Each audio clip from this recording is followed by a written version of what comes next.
welcome back to More Money, No Problems. Dr. Williams, I know you talked about your retreat. Now, it's just for women right now? So right now, God has put on my heart for the women, and I think it's because, well, I am a woman, and I've carried the loads of what women carry, and so this is a start. I believe that men need exactly Oh, what we I do. actually have in my retreats, and I'm sure at some point the door will probably open up, even at my facility, for that to happen. But I have been through the feeling stuck. I have been through the heart pains. I have been through everything that has happened in these retreats, and that's why it's offered right now for women. But I do feel that there is a need for men as well. Yeah, it definitely is men definitely need this.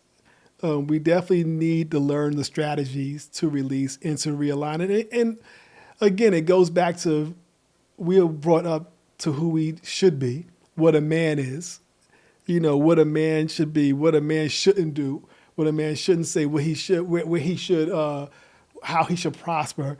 And I always go back when people say, I want to be successful. What is success? That is my biggest thing. What is success? What does success look like to you? Because I always say money does one thing. All money does is give you options. Right, That's all money does. Money doesn't make you happy. right, Money gives you options. Now, when you have options, then you're of course happy. But what is happiness to you? right. And I do feel that that is something that we as men are missing. What is happiness?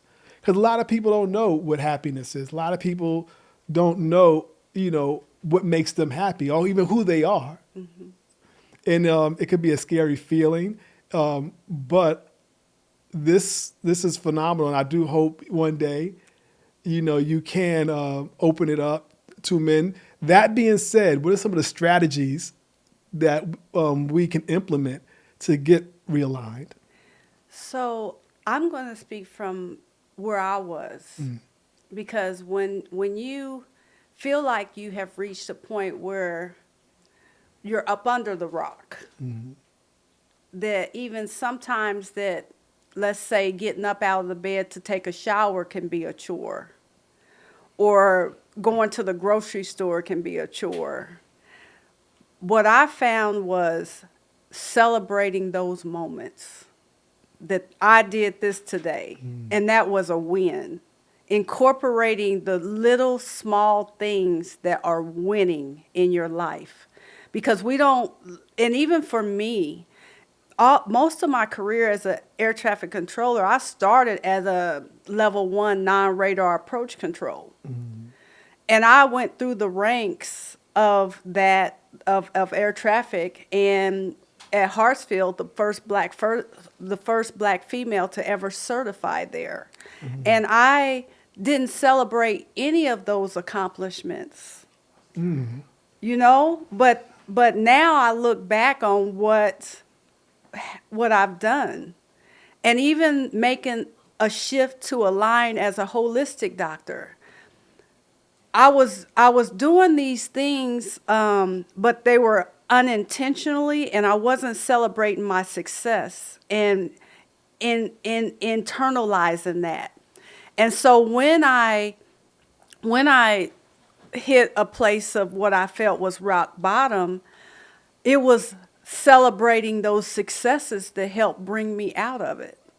It was taking it one day at a time. It was like I have a routine in the morning that I'm in stillness.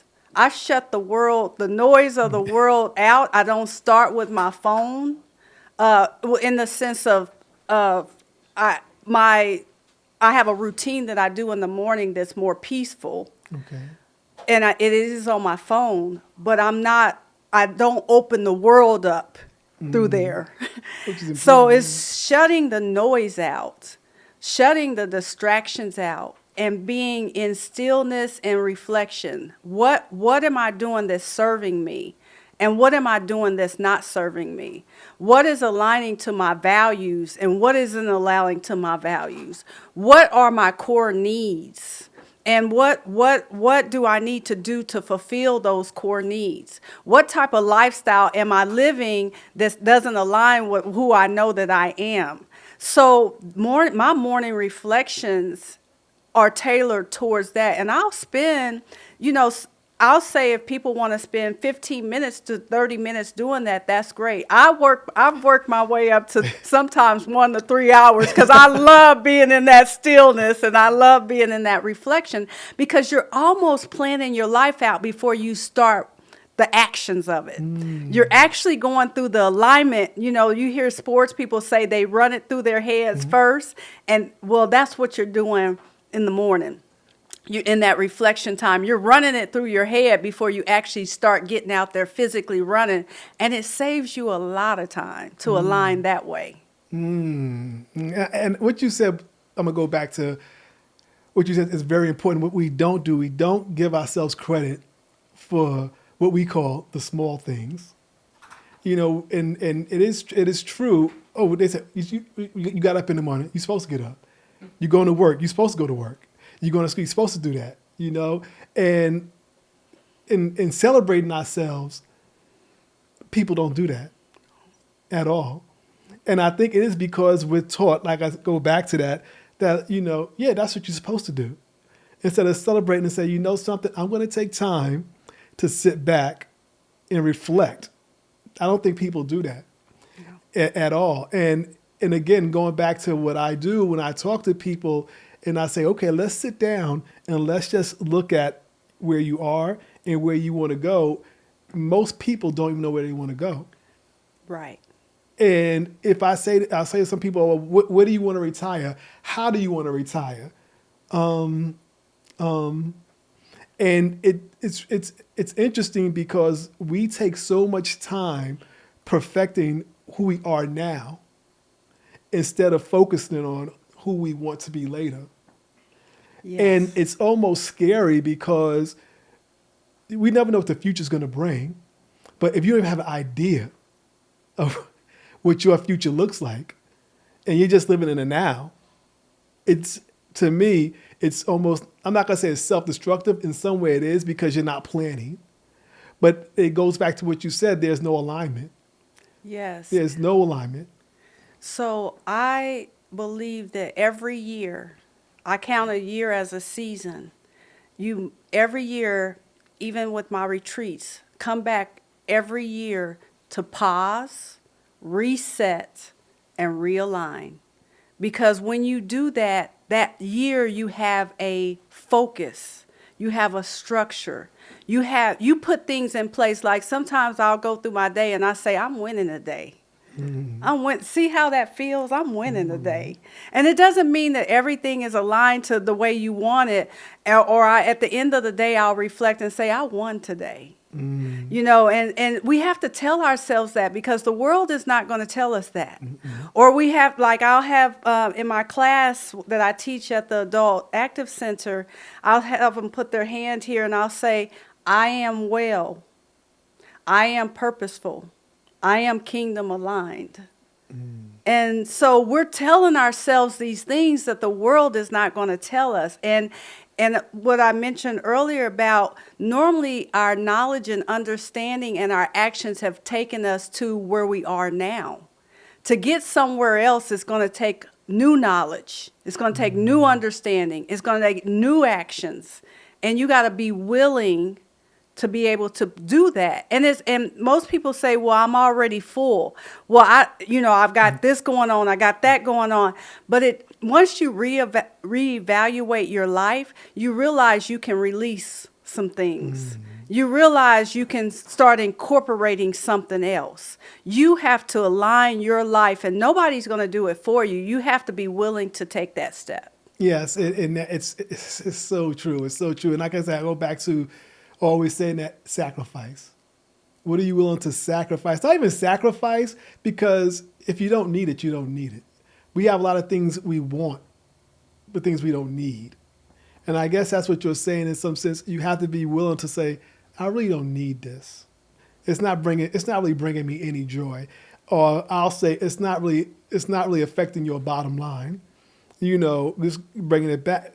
Some people feel the need to feel full with things, I'll sit down. I'll say, well, yeah, but you're spending all this money, say, on cars.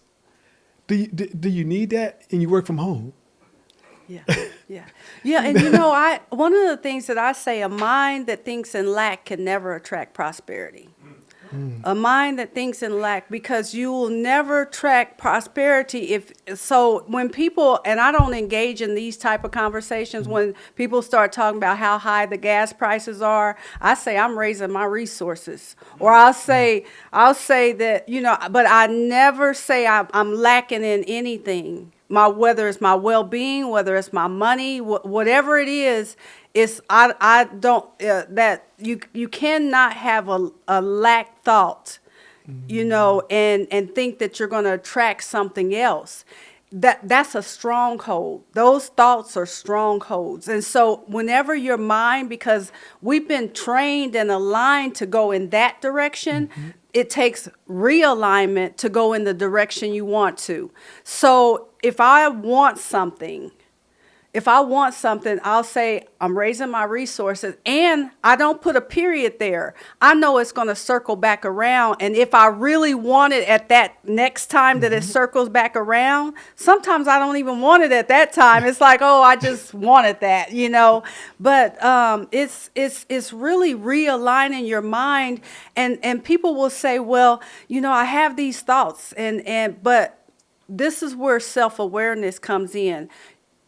You have to take notice of, what am I thinking? Am I thinking things that are hindering me? And when you do have those type of thoughts, think, well, this is not what I want to create in my life. And then replace it with a prosperous thought and move in that directions. It's people say, well, my mind's on, when I talk about stillness, people will say, well, every time I try to get still, my mind goes in a certain direction. Well, it's true, because your mind has been trained to do that, and it's not been trained to just be still and be empty.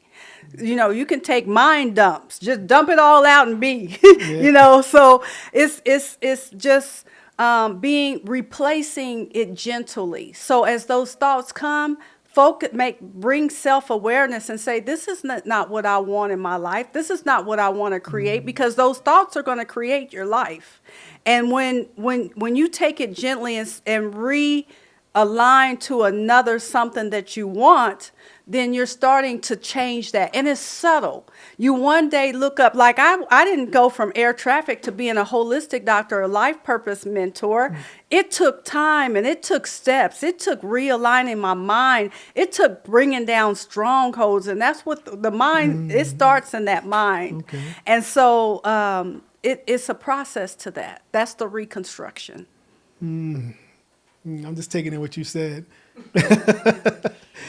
But no, it's very important, but it's hard.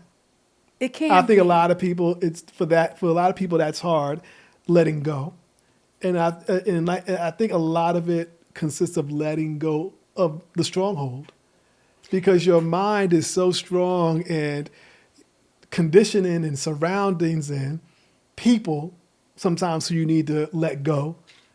Even though you let those people go, they can still be in your mind. Their influences, so to speak. And how do you get people to really get that out of their mind, the reconditioning? How do you get them to understand that, hey, that mindset I have to let go. The old me cannot be the me of today. It's self-care. Self-care is about understanding you have to, in order for me as a holistic doctor to take care of anybody else, I have to take care of me first. And so if I have a lot of people around me that are negative, that's not self-care. That's lacking.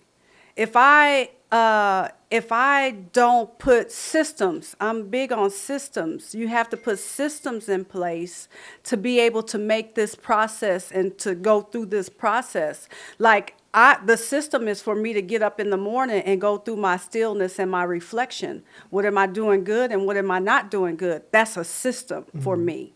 And so people, it's a restructuring. This is the prayer to the process through every prayer has a process. It's a reconstruction, but it's really deciding that you're going to take care of yourself.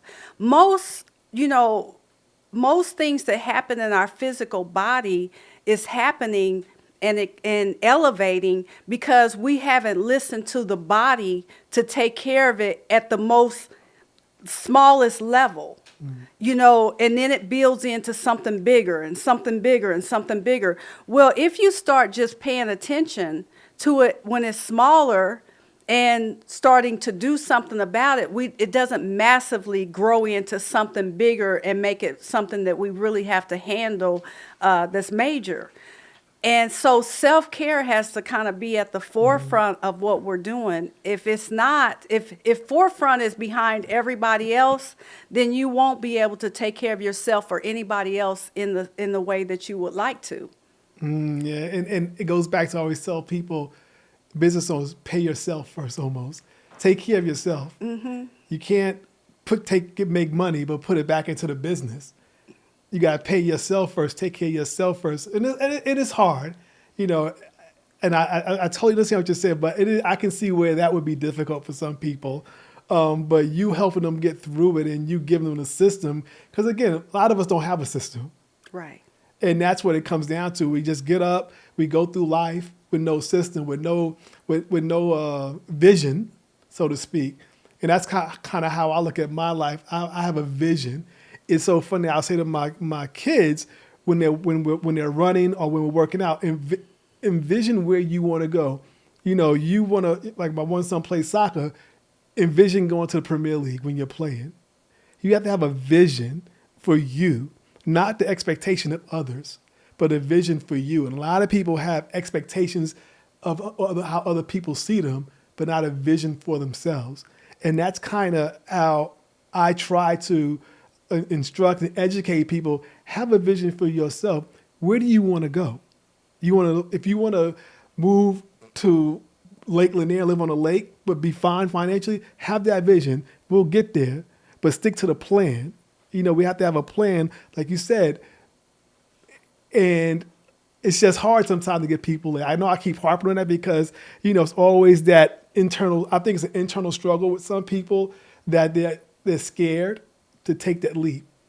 Right. But it's almost like, are they scared because they don't believe in themselves? Or are they scared because of the unknown?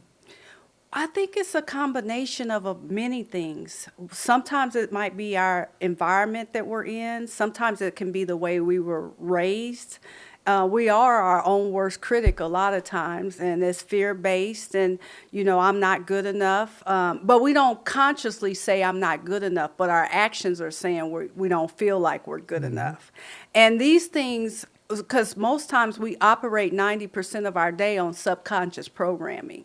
So until you bring the things into your forefront of your mind of what you really want to accomplish, and I think we live in a society that wants instant gratification. Yes. And this is not that. This is daily deciding what you want. And then keeping the vision for it and putting the steps in place and going after it. And when you do it like that, it doesn't have to be so hard. It is hard when you don't have these things, because it's like being a ship out at sea and just going wherever the ocean carries you. And that's how most people are living their life today. They're not going by the vision that is to the point that you made earlier. A lot of people don't even have a vision. They don't know what they want. They don't know where they're going. They're just living life and wherever it takes them. Yep. Well, if you really want to live a joyful life, a peaceful life, a life of clarity, a life of alignment, financial freedom. If you want to live that, you have to be intentional. You have to hold a vision for that. And then because purpose is so important, when you're walking in purpose, it feels good. I'm sitting in purpose right now. So it feels good for me to be doing this. It feels good when I see a woman who was stuck. Matter of fact, I will never forget my first retreat that I ever did some 15 years ago. And here's the thing. This retreat, there was only one person in this retreat. I had advertised it. People said they were coming, and this lady showed up. And I went through my retreat as if I had a full room. And she came back 4 other retreats. And within that time, she started letting me know who she was. Drug abuse, promiscuous behaviors, hanging out all night, mistreating herself and others, feeling stuck, wounded, brokenhearted. So after her 4th retreat, I saw her some years later, because during the retreat, I was showing her who she could become. I was showing her how to align her life with who she really was and not what she was acting like at that time. When I saw her years later, she was teaching drug abuse to classes. She has stopped the promiscuous behaviors. She has stopped abusing herself and others. So that I will never forget that retreat. She was the only one that was supposed to be in that retreat. And she got what she needed, and I got what I needed. So it was a mutual thing. So I will never forget that, because I got a chance, and we don't always see what our work and our purpose will do for somebody else, but we are always planting a seed. And she knew that she was supposed to be in those retreats. She came back. She was in my retreats 4 times. Wow. Because you know why that was so important? Because when we get information one time, it's not really sticking. And even with me, I will take something numerous times. I'll take one thing from it and work on it during that season. And then when I go back, I'll take another thing from that season. And before you know it, you've gone from air traffic to being a holistic doctor to running retreats to helping people with their health. So she did what she needed to come back. So each time she took something from the retreat, applied it to her life, and became what she was created to be. Because we help those that normally what we gone through, that's who we help. Well, again, can you tell us when is the next retreat? The next retreat is May 16th. I have them monthly. They can go on my website at www.drnancyjwilliams.com. Or they can call me at 888-509-4439. But I have a Mother's Day special on there currently, and I give specials all the time. So if they go, even if they can't make the Mother's Day, they can come back, and I take them through the 9 purpose alignment roadmap, so they can find clarity, so they can even go to their next level, because what they've just gone through this past year is not going to take them through their next year being aligned unless you focus on what that next level is. Excellent. And one more time, tell everybody how they can get in contact with you. It's drnancyjwilliams.com or 888-509-4439. Thank you. I am currently on Instagram. Okay. And they can go to Dr. Nancy J. Williams or Body Soul Essentials. And they can Google Dr. Nancy's Body Soul Essentials and find me that way as well. Okay. Well, thank you so much, Dr. Nancy. This was very enlightening. and you will be back. Thank you so much. Okay. It's been a pleasure to be here, and thank you for the invitation. I'm in purpose right now, and I'm very grateful for it. Well, we all need to be in purpose, and listening to you really enlightened us and helped us out a lot in understanding where we need to be and who we need to be, and just trying to get there. Long as I always say, as long as you try, Yes. you won half the battle. Yes. But we're gonna sign off. Once again, thank you for coming and talking with us. This is William Mosley again. More money, no problems.